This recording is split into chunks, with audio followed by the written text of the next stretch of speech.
Thank you for joining us today. My name is Kathy Feig. I am the Acting Consul General at the U.S. Consulate here in Montreal. I'd like to thank our partners at the Mexican Consulate here in Montreal. We have Ambassador Alejandro Estravil with us, and I'm just going to make some opening remarks, and he will make some. Then our panel will introduce themselves, and then we'll go straight to questions. And then we hope at the very end to have time for questions from the audience as well. So thank you for joining us. I know most here understand the vast potential of AI, but we also need to be aware of the risks. Today's panel is not just about women working in AI, but also how they are charting a path for a more responsible and inclusive technology. AI is increasingly used and integrated into nearly every aspect of society.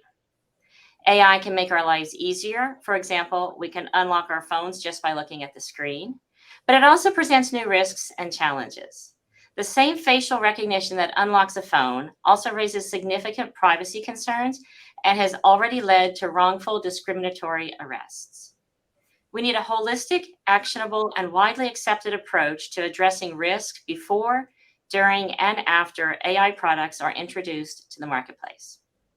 That is why I'm so grateful to be here to recognize the important work of our distinguished panelists and to learn from them. As U.S. Secretary of Commerce Gina Raimondo said, AI presents an enormous opportunity to tackle the biggest issues of our time, strengthen our technological competitiveness, and be an engine for growth in nearly every sector of the economy. I also want to highlight representation on this panel from the United States, Canada, and Mexico.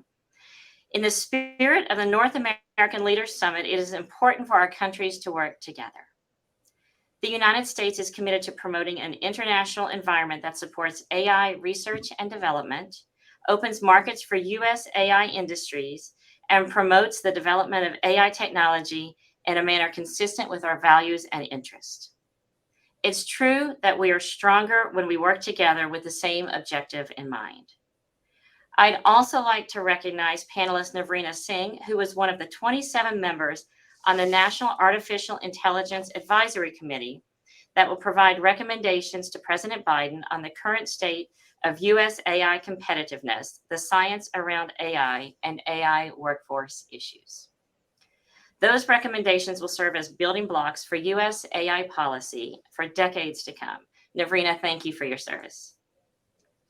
AI is already transforming the world as we know it, including science, medicine, transportation, communications, and access to goods and services. We must ensure this transformation encompasses values of diversity, equity, and inclusion and doesn't leave anyone behind. Diversity in the United States, Canada, and Mexico is truly a competitive advantage, but only if everyone has an equal opportunity to participate. I hope that everyone here will be able to leave with takeaways that will help us collectively move towards principles that promote and adhere to our shared values of transparency, fairness, and privacy.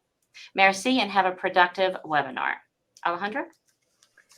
Thank you. Thank you very much. I want to acknowledge the presence of Kathy Feig, a colleague and a friend that has stressed the importance of working together, the Consulate of Mexico and the United States, with stakeholders from Canada, and doing things trilateral. That's something that fosters the idea of having a very competitive region and a very committed region with all the aspects of the social and technological and development issues that we faced today. I feel very, very appealed by the fact that we have 4 great specialists that have done a great job as specialists in artificial intelligence, as women that we have really profit of talking with them and hearing their level of knowledge and the level of commitment with all these aspects. The Consulate of Mexico did during the pandemic 2021 2 webinars about artificial intelligence. They were surprisingly good, surprisingly enough to reveal the amount of things that the 3 countries do and do together sometimes. And I have to acknowledge that immediately the idea of women present in this kind of development was something that sparked, and we consider the importance of doing this webinar as a continuance of all that. I have to acknowledge that for the Mexican Ministry of Foreign Affairs, the subject of gender and the subject of using technology in a more social oriented, at the same time aimed at the development, has been an element that has provoked us to work with other countries. I acknowledge the presence here among us of one of the specialists in the Mexican Ministry of Foreign Affairs, Madame Karen de Brouwer, who is dedicated exactly to foster the idea of having a foreign policy that takes in consideration these elements of gender. I have to put the accent also in the fact that Mexico decided to develop something called the Corridor 4.0, which is the idea of putting together some consulates that work together to try to reveal the relevance of some of the activities that we can do in the technological side with a social projection to help communities in Mexico and in all the region of North America. These put together, of course, many of the U.S. of the consulates in the U.S., but I'm so pleased that the first consulate to be part of this corridor was Montreal. The Consulate of Mexico in Montreal was selected to be the first, and today there are 2 more consulates of Mexico in Canada that are part of this corridor. The corridor has put together a lot of different projects, and one of them is this, to work together in the North American arena towards a better development of artificial intelligence, and to take profit of one of the best ecosystems that we consider in the world, which happens to be with universities, with the local and federal government of Canada, and with the private sector, exactly here in Montreal. Today, Montreal is one of the most important hubs for artificial intelligence. So it's such a pleasure to be with you, and I will leave this for the panelists to take the floor and tell us about their different presentations about what is happening in artificial intelligence and women related to that. Thank you very much, and it's my pleasure to have you all here.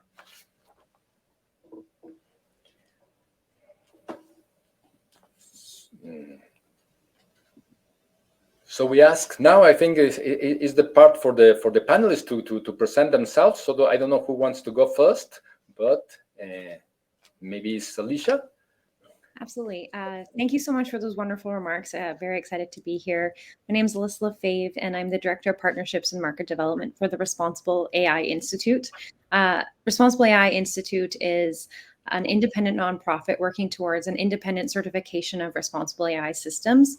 We do this by convening academia, civil society, governments, and industry, and help people take the principles of responsible AI and bring them into practice in their organizations, and make it really, human-centered and accessible for others to really understand what this looks like. Even though I work for an American nonprofit, I am a Canadian, and my career in AI has been Canadian-led. So already seeing some of the intersections of how organizations and countries can work together, even from a talent perspective. Really excited to be here, a wonderful group, and I'll pass it off to Claudia. Hi, thank you very much, everyone, for organizing this amazing event. My name is Claudia Del Pozo. I am the Executive Director of C-Minds EON Resilience Lab. C-Minds is a Mexican innovation agency that seeks to promote the responsible and ethical use and development of new technologies for impact in Latin America. So we're based in Mexico, but we seek to kind of have an impact in the entire region and have projects in different countries, and national and regional. Specifically, the EON Resilience Lab seeks to future-proof society. It was born during the pandemic, and the question was, how can we make sure that this kind of out-of-control rapid technology adoption can be done in a way that doesn't leave anyone behind, and that includes women. So thank you for this panel, and I'll let Christina introduce herself. Thank you, Claudia. I'm also really excited to be part of this conversation this morning. I am Cristina Martinez. I am the founder and CEO of the PIT Policy Lab. It's a startup that was also born in the pandemic, and it's important to notice that it's C-Minds' first spin out. What we're doing together in a collaborative way, but also differently, is focusing on technology policy and governance. So we're working at the intersection of agile policy making and public interest technology. Specifically, we are focused on conducting interdisciplinary research and systemic analysis to contribute to develop regulatory frameworks for the responsible use of technology. We are working towards incorporating diversity, equity, and inclusion principles in our services to leave no one behind, as Katie mentioned at the beginning. We are designing and conducting collaborative, inclusive pilot programs to assess the feasibilities of idea and turning them into action, successful projects, interventions, and then to learn how to scale those that work. And finally, we're also working on the development of customized educational lifelong learning products around the development of skills, competencies on technology policies and trends. So yeah, we are very excited to have this space to share some of our learnings, insights, ideas. Navrina, you can present yourself.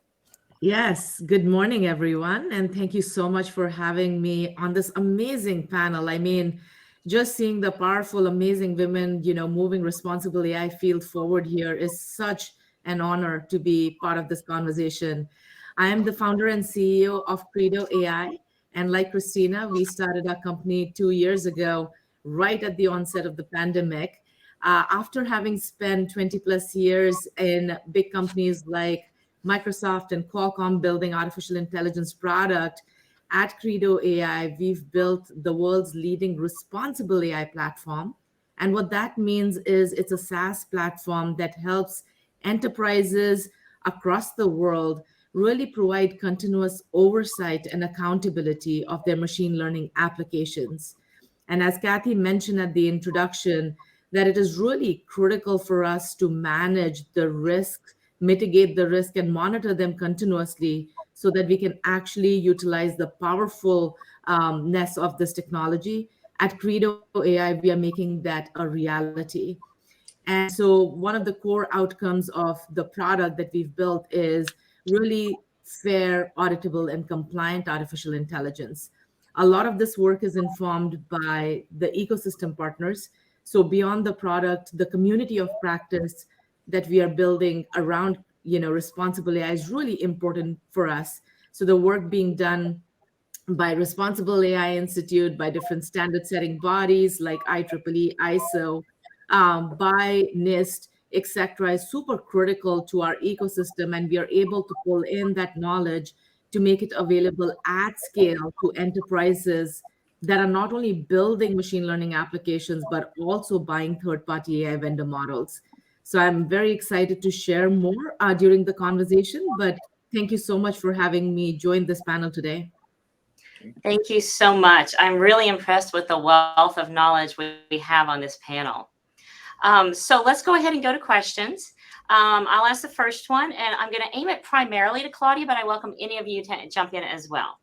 Why is having more women and diversity in general in the AI sector important? Thank you, Kathy. So to answer that question, I think the best way to do it is illustrating the kind of problems that can happen when you don't do it.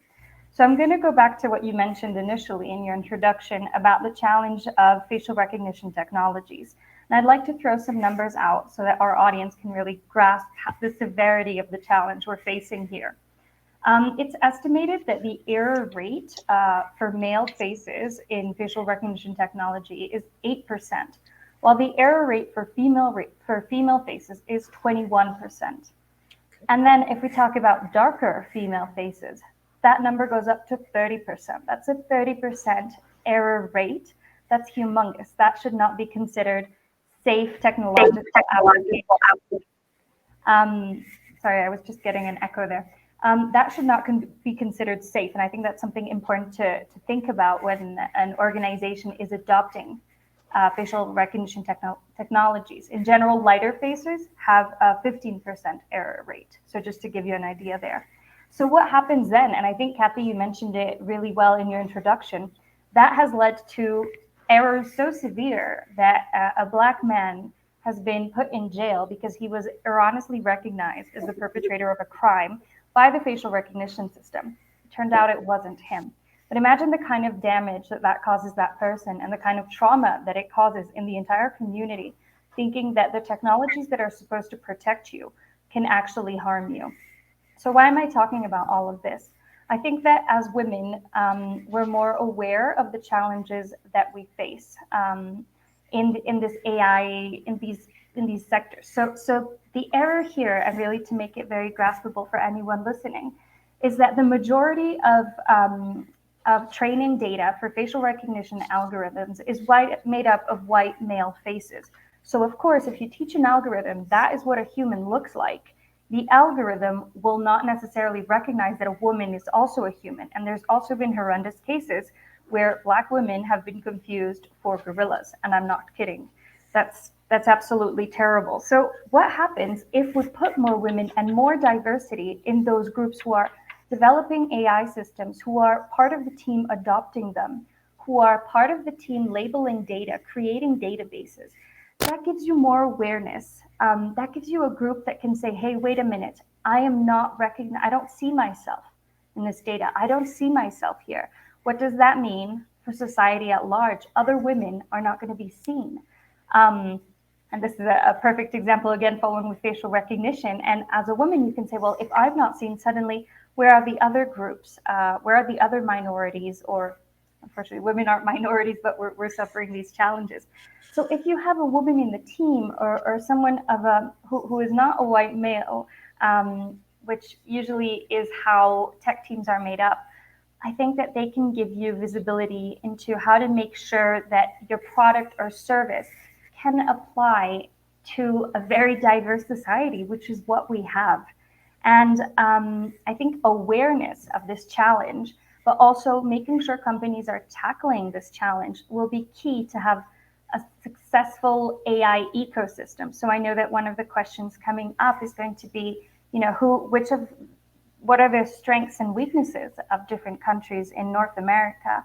And I think that in Mexico, one of the big challenges is that companies aren't necessarily aware of how a lack of focus on ethical AI, aren't aware rather of these challenges. I think in the US and Canada, that awareness is maybe more present, but there's not yet a very clear route on what to do with it. So just a brief little introduction to get everyone on the same page on why it's important to have diversity when creating, adopting AI systems.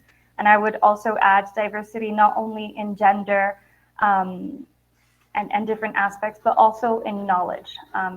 What can a philosophist or a sociologist add to the team that you hadn't considered? Thank you. Who else wants to chime in on that? If I may, I add, and just building on what Claudia just mentioned, I think there are different part of these stories of why diversity matters and why we need to have more women in AI. And another very important one has to do with the relevance of financial independence. And AI jobs are high-paying jobs, and they're currently held by around 80% of a male-dominated workforce.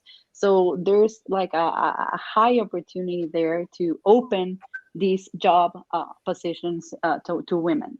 On the other side, there's also the story about, and Claudia already talked about very specific ways on how AI systems can have a harmful effect, but I think we can even go a step behind to what happens when we don't have women designing the technology, today's technology, and the future of technology.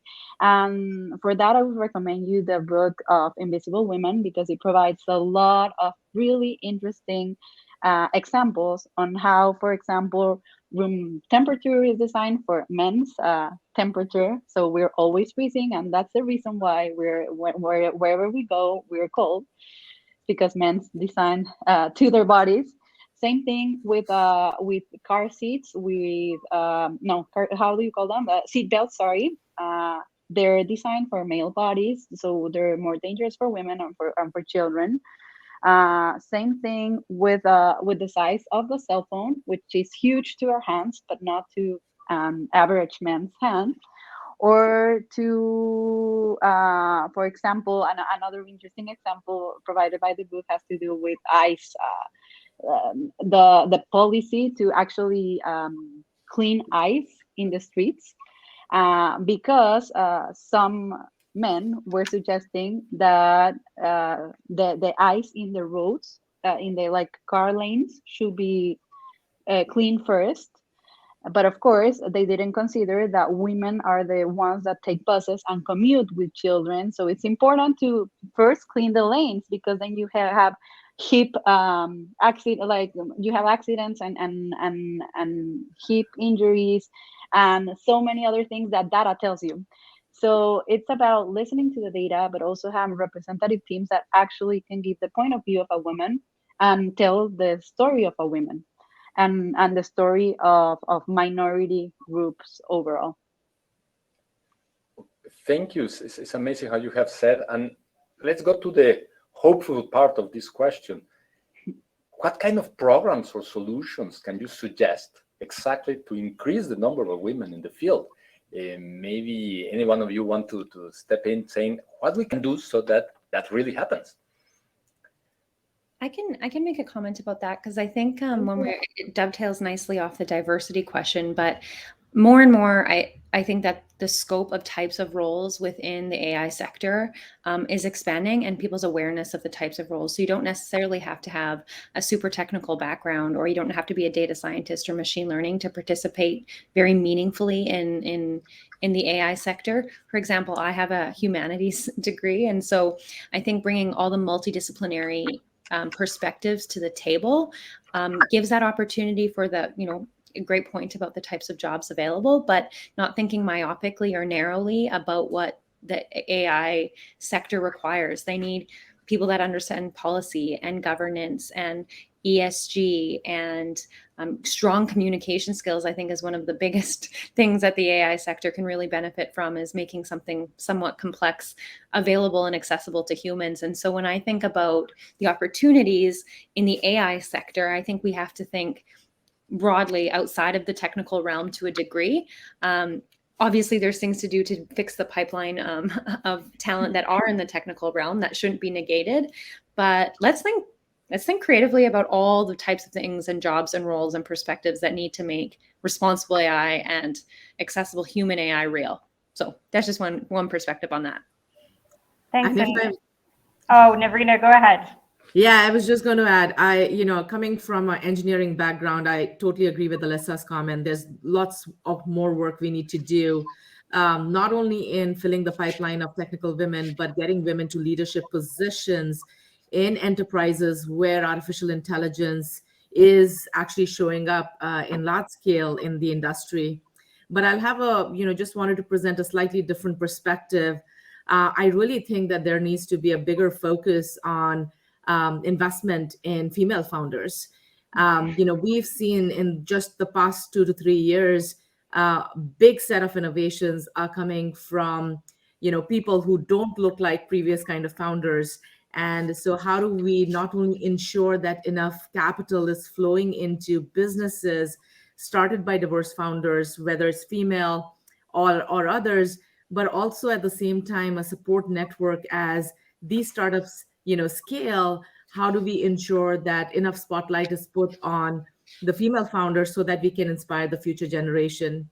And then lastly, I also believe that there is going back to Alyssa's point, we are in a very interesting technological revolution where it is shifting away from just technology focused to socio-technical focused.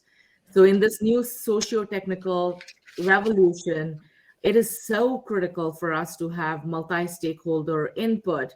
And so bringing in leadership, and especially diverse leadership from compliance, from risk, from audit, from policy, is going to be really important. And I think that's where women especially have a critical role to play, just because of the diversity of roles that they've had in the past couple of decades. I think that can accrue really well to this artificial intelligence era.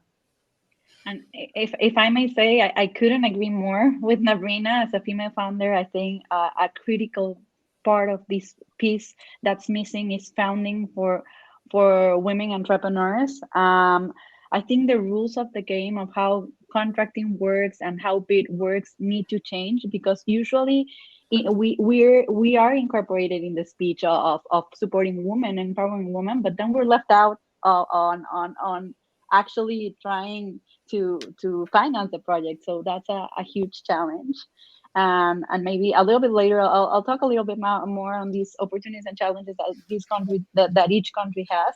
But on the hopeful side, I think that's something really interesting that's happening in the context of the Summit of the Americas, is that yesterday or maybe 2 days ago, Vice President Harris announced a series of strategies to promote women economic empowerment. And even though there are a lot of different initiatives that were announced within this message that she gave, I want to highlight Microsoft's commitment to promote to work with 5,000 young women in Latin America, in the Americas, to steer them towards STEM careers within their Girls for Tech program. Then Millicom also announced training for more than 8,000 teenage girls and women on digital skills training. And the World Economic Forum announced also the creation of a gender parity accelerator for what Narina was saying, for moving and promoting women into management and leadership positions within the technology field. So I think this is great. This is steering towards where we want to go in terms of promoting the development of skills. But I think the other pieces, multi-stakeholder collaboration, finances, also through policy, having mentorship programs, training programs, just showcasing role models so we can see each other and become that we see in ourselves, that we see like mirror ourselves is great. Absolutely. I want to go back to something that Claudia was getting into in the first question, the unconscious discrimination of some of the technology, where it's trained to pick up the white man and stuff.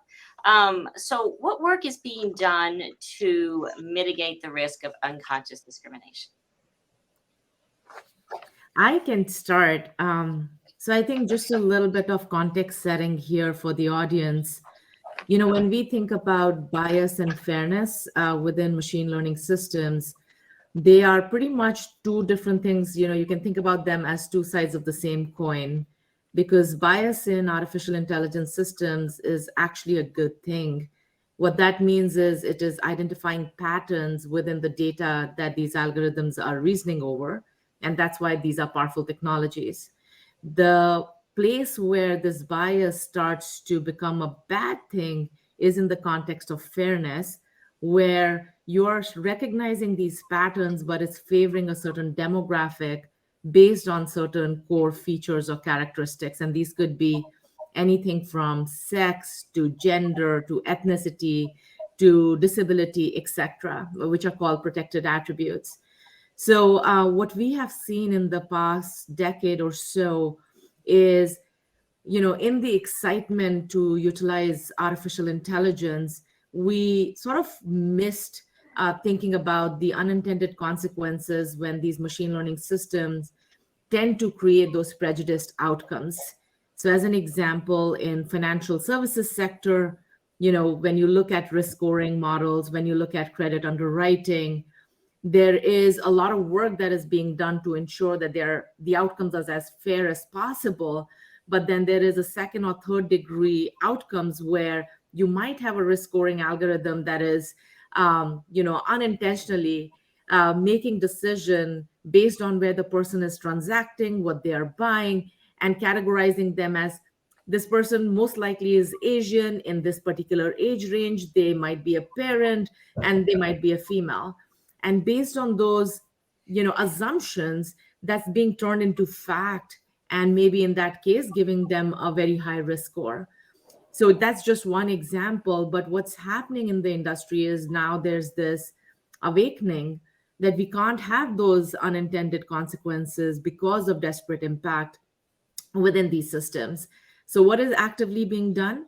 I would say it's focused on three core areas. The first is a lot of work is being done on defining fairness within different sectors. What does fairness mean and how are you going to measure it within financial sector, within hiring algorithms, within facial recognition. And that's where a lot of, I would say, public-private partnership, policy, technology partnership is coming to play to really just align on what does good look like. The second thing that we are seeing happen is emergence of specific local or state level regulation or laws or guidance to really monitor for that fairness. As an example, New York City last December passed a law which mandates that if you're an employer in New York City and you are buying third-party AI vendor models for hiring, you by January of 2023 have to provide a fairness audit that will need to reside on your website, similar to privacy statements. So as you can imagine, that even though this law has gaps, it is, a first step towards really pushing accountability towards enterprises to take action as in terms of how are they going to measure fairness and bias. And then lastly, a lot of work is happening on ensuring that the measures of fairness, great work being done here by NIST on the risk management framework, in really understanding how do we define the true measures. Because again, going back to, and this is a lot of work that Credo AI does, is we do interrogation not only of the technical system, the data sets and the models, but we also do interrogation of the people and processes to really get a holistic picture of where the risk might emerge. So when you're doing these interrogations and building trust with the models, the data sets, the people and processes, really understanding the acceptable thresholds within that industry is really critical. And so a lot of work is being done now in defining those thresholds. And I would say that in the coming years, I'm really excited to see how this public-private technology policy ecosystem is going to shape what we can actually monitor and manage in fairness. I want to bounce back on something you mentioned, Navrina, that we can't have it. We can't have those biases that are negatively impacting certain groups in society. And I want to talk about an exercise. I'll talk about it more in depth later, but an exercise that we did here in Mexico, which involved a group of companies voluntarily signing up to improve their transparency and explainability, well, rather the transparency and explainability of their machine learning systems. And one of the main barriers that we faced was having companies join our program, because the question was, why would I do it? I mean, I'm not in the European Union, where obviously there's a regulation making me do it. I'm not in New York. I don't see regulation coming anytime soon. Why would I do it? They kind of see it as a nice little cherry on top of the cake. And something that we always want to make very obvious from the EON Resilience Lab is that, fine, you can do it because you care about society. But when you run a company, you care about your stakeholders. So do it for the bottom line, because at the end of the day, if you don't take care of that, that bias that is going to create exclusion among certain groups, well, one day or the other, you might end up in the newspaper for having created a system that excluded this community or that community. And that is when it will impact your bottom line. And that is when your company could completely fail because no one trusts it anymore. So I like to put that out there as well. If you're not regulated and you don't want to do it for the wellness of people, do it for your bottom line, because it will come back to bite you one day. And I also wanted to give a really interesting example that I read about. It was this modern insurance company. And I want, in this example, I kind of want to talk about how to think about bias, because Navrina, you mentioned bias isn't necessarily bad, right? But what happens when someone's in a bit of a sticky situation saying, well, I am doing this, which is a bias against this group, but it's for a good reason. Who defines that? So I just want to give you this idea, this example to have you start questioning that. So there was this modern insurance company, I won't mention the name, that decided that they wanted to be completely transparent and really create more trust with their users and potential users. So they explained how their algorithm worked. And what stood out most is that this home insurance company was charging the Jewish community higher prices for home insurance than other communities. So of course that led to a community outcry. And the founder answered back, well, I mean, the Jewish community uses a lot more candles than other communities. So really, we're not charging them more because they're Jewish. We're charging them more because they use candles. And of course, that didn't go down very well with the community, as you can imagine.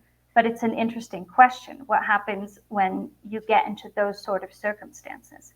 So I'll just let you think about that. Thank you. Please, with those elements that you have said, I feel very appealed to ask you to think in the trilateral arena of the three countries and think which collaboration has happened, if it's happening at all, and which challenges to cross-border collaboration do you think you have encountered, and how you can resolve those things so that we collaborate more exactly with this kind of examples. I know who, maybe Alicia, you want to go there. Sure, I can start. It's a good question, and it's not an easy question because I always think there's more room for, collaboration and, mutual understanding, especially when technology knows no borders and we're building systems that are used in different countries, and the context and how we train models and the data, and having those, the trilateral or multicultural perspective is very key.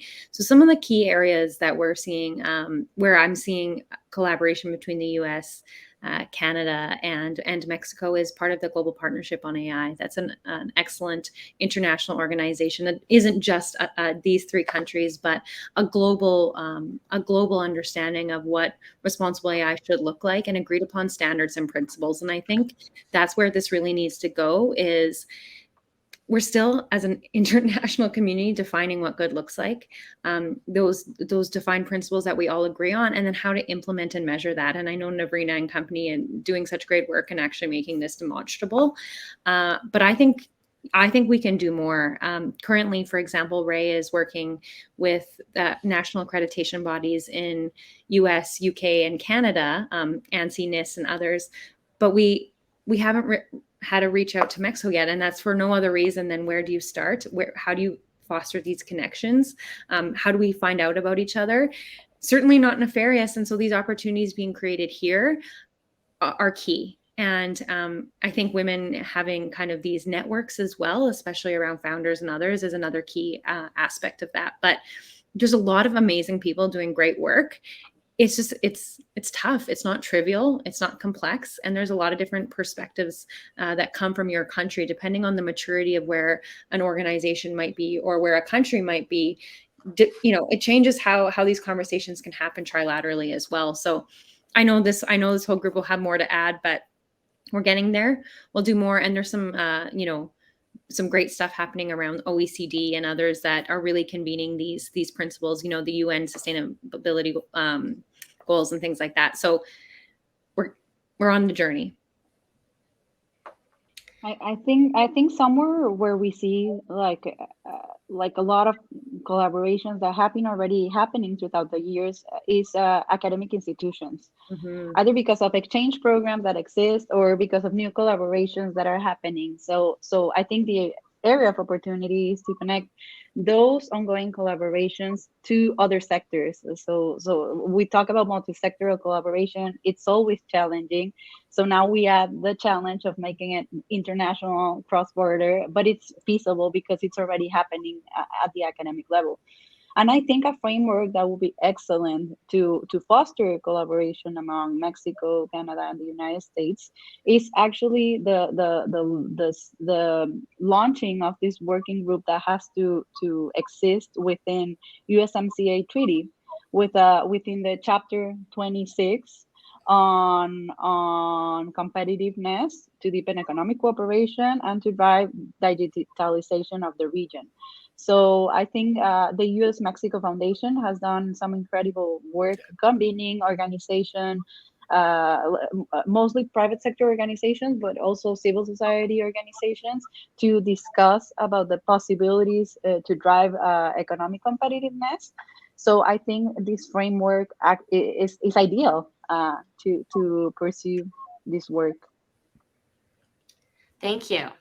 Okay, let's talk for a minute about businesses and responsible AI.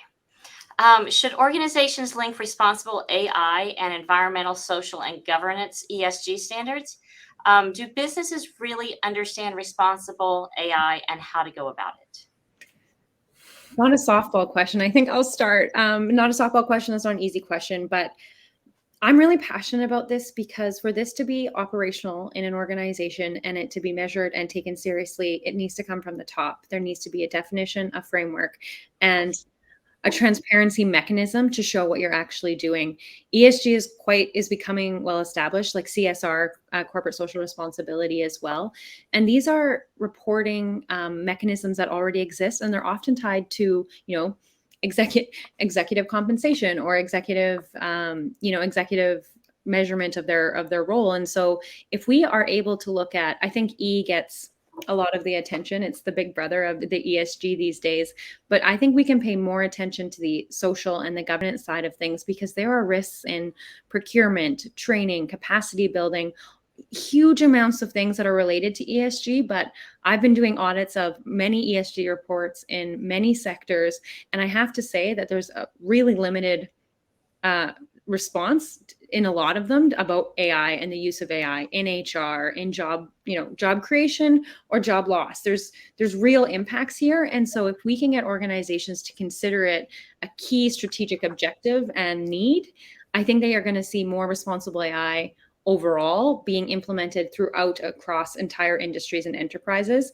And this goes to Claudia's point as well, like earlier about, the most cynical side of me doesn't want to say do it for your business.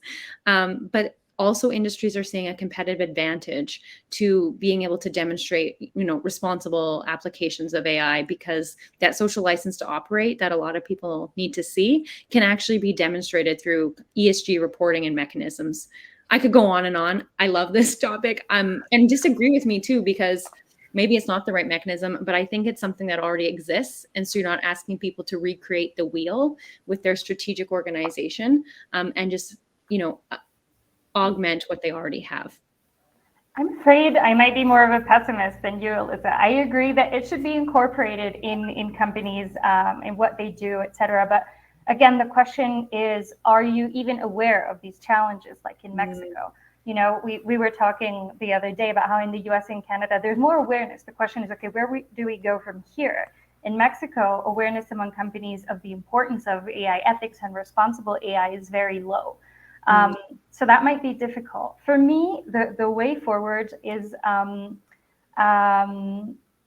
low-hanging fruit regulation is how I've decided to call it. So I look to the EU AI Act, and I see, how they've had this risk approach. I think it's an excellent first approach. I don't think it should be its final form. I think it should be something that different countries can iterate upon, and the European Union can also learn from application and from other countries and improve it. But one thing that I do like about their approach is banning certain uses, because I think what Alyssa is suggesting makes sense for companies whose application of AI as a whole makes sense and is ethical, but could suffer certain challenges because of bias. But what happens when the company's very application of AI should not be accepted? Then I think that's when regulation comes into place. And so Alyssa's proposal maybe for those companies doesn't make sense. And what I like to call low-hanging AI regulation is maybe just, looking into those bans and saying, okay, does it make sense to bring them here? And just start with that, because there are a lot of applications that are very questionable, that are more harmful probably than good. For instance, emotion recognition. If a facial recognition technology system cannot recognize a face, we're asking it to recognize an emotion that can look very different across the spectrum of different cultures that exist across the world and even in one same country. So that's where I'd just be a little less optimistic. So if I may add, and I'll try and bridge what Alyssa and Claudia said, because I totally agree. I think both of your perspectives are much needed, but I would love for us collectively to see that on a time horizon. Because if you think about hard regulations by its very nature are going to take time. They are going to take a lot of intention. They're going to take a lot of understanding, and they're going to take a lot of bringing together policymakers and technologists And I totally believe that as we move forward, whether it's EU AI Act, work being done in Singapore, work being done in US, there is going to be hard regulation, very sector specific, use case specific. But I think we can't wait for 3 years or 4 years to make that happen. So one of the things, bringing it back to what Alyssa was saying, what we believe in at Credo AI, we are on this mission to actually eliminate the word responsible, because when you are building AI systems, the basic hygiene is understanding the unintended consequences. So if we map that out on a timeline, I think first and foremost is really around changing the narrative for responsible AI. It's not a new thing. It's actually the foundational thing needed to build good artificial intelligence. And so really around, I think we've noticed on the private sector side, anytime you talk about ethical and responsible AI, there's this like, oh my God, there's this new thing now we need to go and adapt our infrastructure to, adapt our practices to. So there's a little bit of changing the narrative around, guess what? You're already doing this. You need to do better at bringing AI governance to, front and center, rather than leaving that as a checkbox at the end. So that's one core thing. So a lot of education is needed around how do you do this right? And it's a hygiene factor to build good artificial intelligence. The second thing, I think Alyssa and Claudia, both of you mentioned it, and I can't underscore that enough. The only way companies and governments and defense and public sector is going to latch on to responsible AI is a story we've seen played out in privacy and cybersecurity as well, where how do you show the economics of ethics in this case to a business's bottom line? And I think there's a lot of value in not only just focusing on the risk profile, but the trust building. Can it unlock more sales for you? Can it help you retain customers longer? Can this actually show you a trusted brand in this age of AI? So how do we actually demonstrate the value of the hygiene that we've already built out in artificial intelligence is really critical.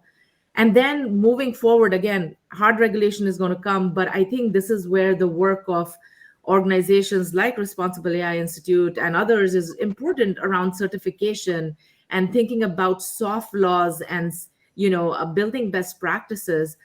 SOC 2 is a great example of that. It wasn't ever mandated as a compliance like HIPAA or GDPR or CCPA, but it actually emerged as a mechanism by which industry could show good security controls, and it then organically evolved as a good practice standard. And I think instead of just waiting for hard regulations, which by the way, I truly believe would be critical, especially in medium to high risk AI use cases, there's a lot of work right now we can do to mandate disclosures, to mandate these soft regulations, to create a body of soft laws that can start to emerge as industry's best practice so that companies can be trusted brands in this age of AI. So I think we are on the spectrum right now and would love to continue this conversation with this group. Navrina, with your words, I feel appealed to ask you to elaborate a little bit in one thing, which is who should start all this? Because me, I'm an officer of the government, and I feel like should be the industry, should be the government, should be the sector, should be associations that should start. You mentioned cybersecurity, which is so important for the economic success of a company. That seems to be something that a government should start, but maybe there are others in which the industry should be the one that start this regulation path. Just put a little bit of elaborate a little bit there, because I feel appealed to ask you, which is the role of the industry and which is the role of the government to start this process that, for example, in the case of Mexico, is something very important. Claudia has said we need more awareness. That awareness is growing, but maybe we need someone like a champion to provoke all this. Yeah, I think it's a great, tough question, because I think this is a shared accountability and responsibility we all have, whether coming from private sector or government. So just to give you an example, I've been in tech now for 20 years, but past 7 years, heads down focused on AI governance and responsible AI. And a lot of the private sector started to self-audit. They recognize that if they were transparent in their practices of building facial recognition, speech recognition, financial risk models, that they can learn and sort of, get sort of goodwill from their customers.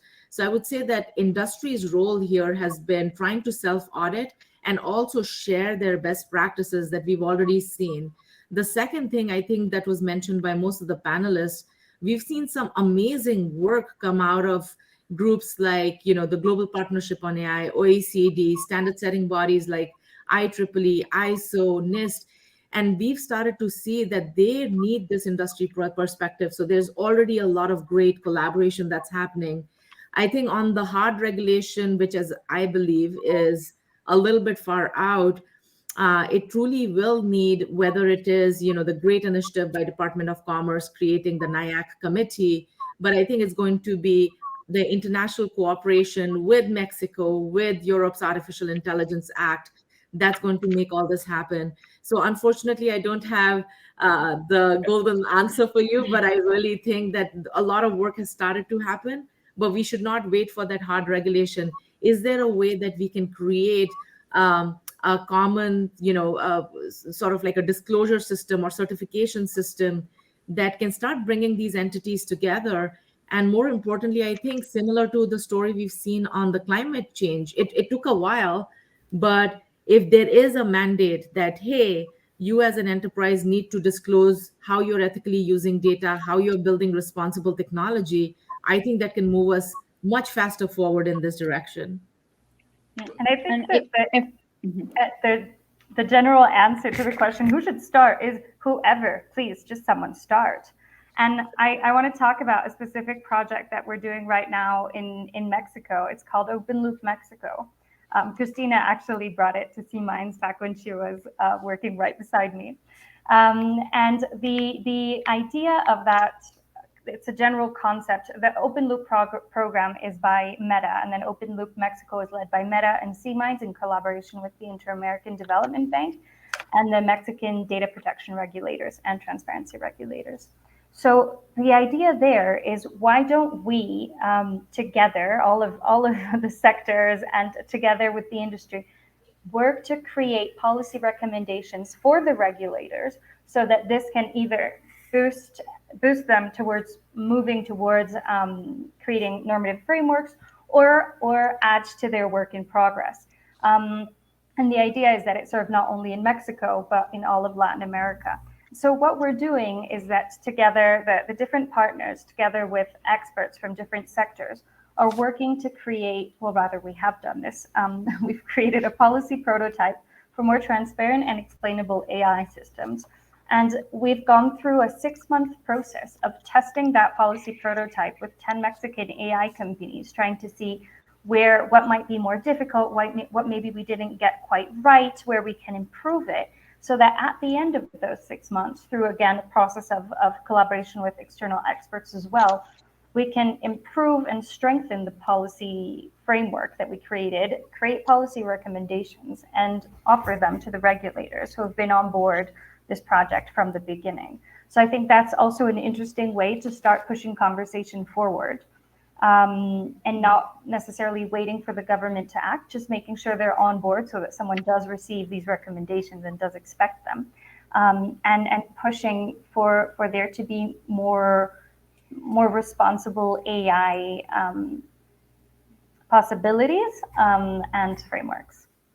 If I can quickly add, a colleague and I recently published a paper specifically around responsible use of technology with a focus on artificial intelligence in Latin America. But basically and it's in Spanish, I'm gonna share it in the chat in a moment. However, it's in the process of translation to English as well.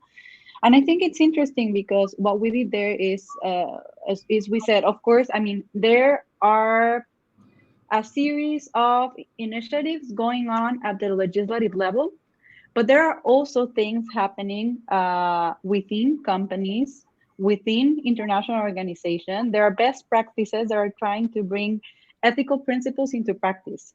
So what are those practices? So basically what we did was a literature review of how these practices look like, and then an analysis of the challenges and tensions between ethical and human rights approaches.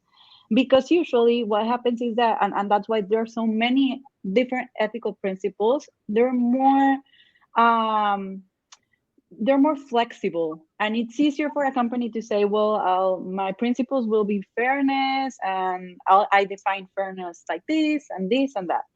And the thing with human rights model is that they're binding to states, and they're not flexible.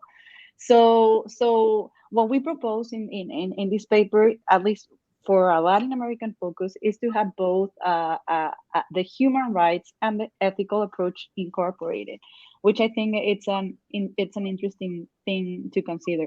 But well, I'll leave it in the chat, and if anyone wants to read it, and then if anyone wants to comment it, and we have another panel, I would be more than happy to do that.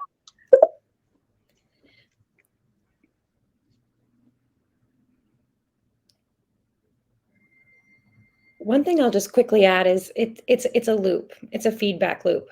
We can't be in silos, and so governments are working on regulation, civil society, all of these standards bodies, and then industry. So it's really, really important that there's we are focused on convening those conversations as much as possible as an independent nonprofit. And I think that's part of it, is regulators can't sit here and develop the regulations in the absence of industry feedback. Industry can't, be, quiet to the ways that that regulation may be forthcoming for them. And so I think as long as there's a feedback loop between all of the different areas, anyone can start. I totally agree, but there has to be an opportunity to share perspectives on what's realistic and what needs to be done from different perspectives. I would like you to go maybe to maybe last question or something like that, but it's very important for us to think of the best practices and the best models that in your experience you have had in these areas of responsible, I don't know if you use the word after hearing you, responsible artificial intelligence, and also in the role of women in artificial intelligence.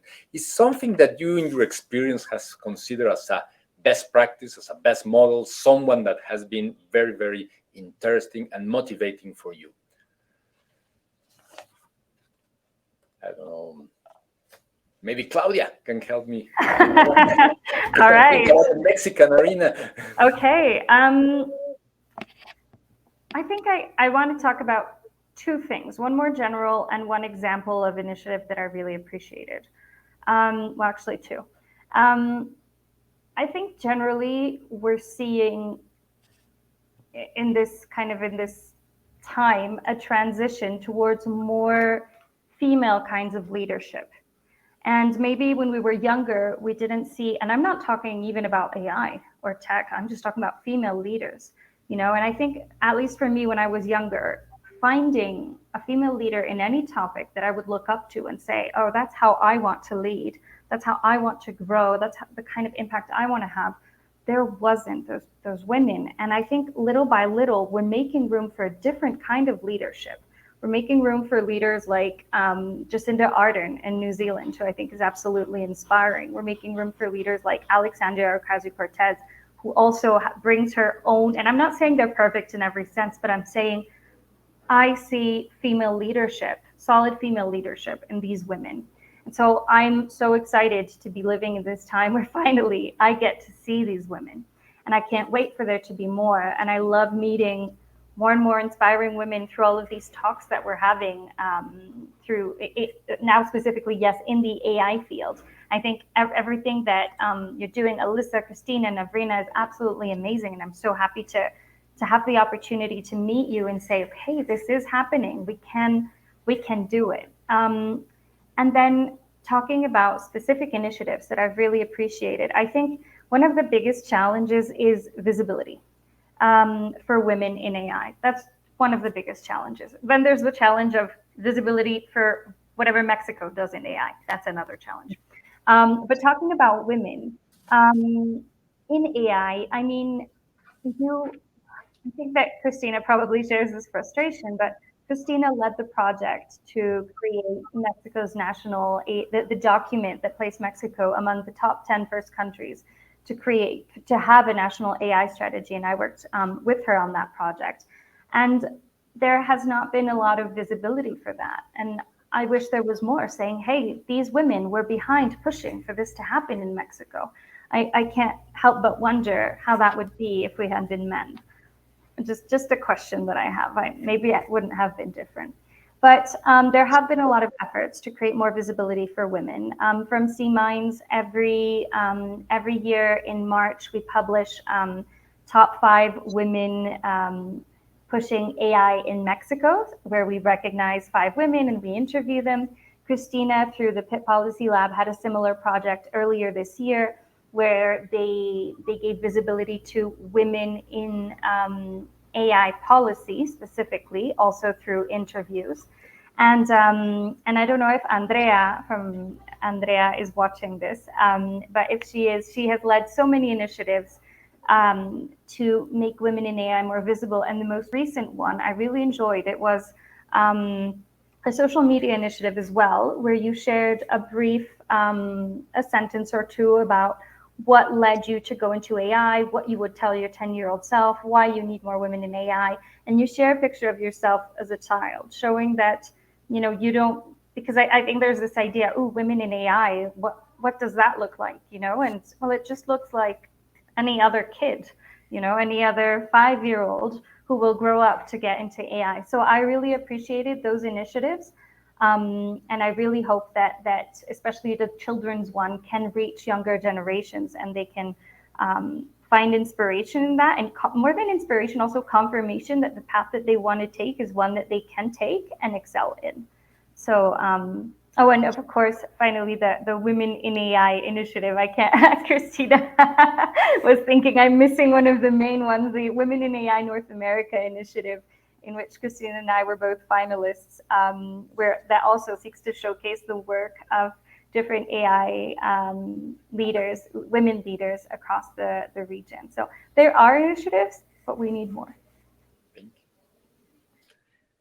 I think Kathy, I don't know if yeah, just a comment. I think what you might see in what we are all saying is that I think these networks are strong and that we root for each other. Like I'm always rooting for the work that Claudia is leading.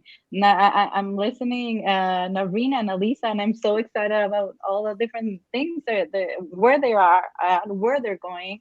And of course, I'm gonna become a champion of their work. So it's not a particular thing that women do, but actually we do. I mean, we're supporting each other. I believe this Women in AI initiative is amazing. It's a worldwide initiative that's bringing visibility to women's work. So I'm really happy for that. Then there are also activists. The Algorithmic Justice League, I think, is doing an amazing job. I think as the city of Montreal is a global lead in the development of in the creation of the concept of responsible AI with the Declaration of Montreal back in 2017. So I think there are many inspiring women that are leading the field of public interest technology, of responsible AI, and I'm happy to be among this network where we can collaborate with each other, and we can also empower younger generations to become the future leaders in the field. Kathy, I don't know if you want, the time has gone very, very fast. And I don't know if you need a last question or going to something to close here.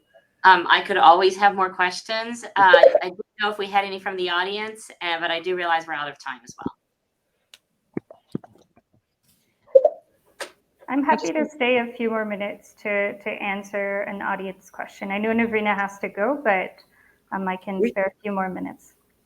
There's one very specific that was very appealing for me from Karina Goitia, that she has a startup, and give us a little bit of the idea of how we can continue with all this, which is she put here it for red emotions in videos, and I want to know about the rules or best practices in enterprises for my contact.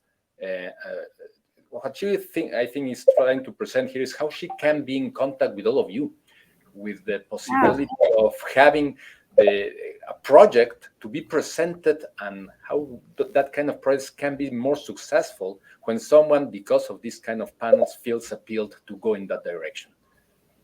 I think you can definitely add us all on LinkedIn, and we'll be more than happy to answer any of your questions. And on the topic of emotion recognition in videos, I recognize that's something that I mentioned. I think what's key, if that's something that your business includes, is to know that it's not always going to be efficient. So offer transparency and explainability to the user about how that works, to say, I feel like this was incorrectly interpreted. Give them that visibility and allow them to give their response if they feel like the system misinterpreted one of their emotions. I think kind of bringing in the user to the system is key, especially in those systems where there can be a lot of, a high error rate.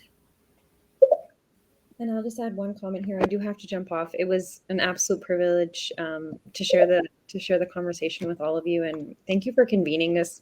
I think I used the word convening too much, but anyway, thank you for bringing us all together.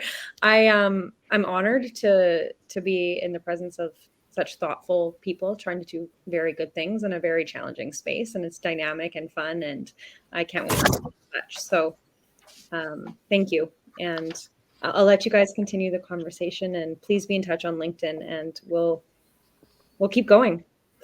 Thanks, Alyssa. We'll be in touch for sure. You bet. Take care. It was a lovely conversation. Thank you very much for the space and for these amazing thoughts. Bye-bye. Bye. Thank you. Kathy, something to close here? Go ahead and close this, Alejandro. Well, for our point of view as organizers of this, thank you very much to all the panelists. It has been great. I keep with the word visibility as something, so we are going to go on with these kind of things. It has been very important. I want to thank very, with all my heart, the Consulate General of the United States here in Montreal, and also Stephen Caron and Sergio Rivadeneira, who did a great job to putting all this together. And I hope you continue with some of the elements that we have put together. And thank you all of you for being with us. And this will be in our social networks so that we can appeal for more cases of visibility of the cases of artificial intelligence and women putting together with this network. Thank you very much. Thank you, Kathy. And we will see you in the next occasion. Thank you. Bye. Bye-bye. Thank you.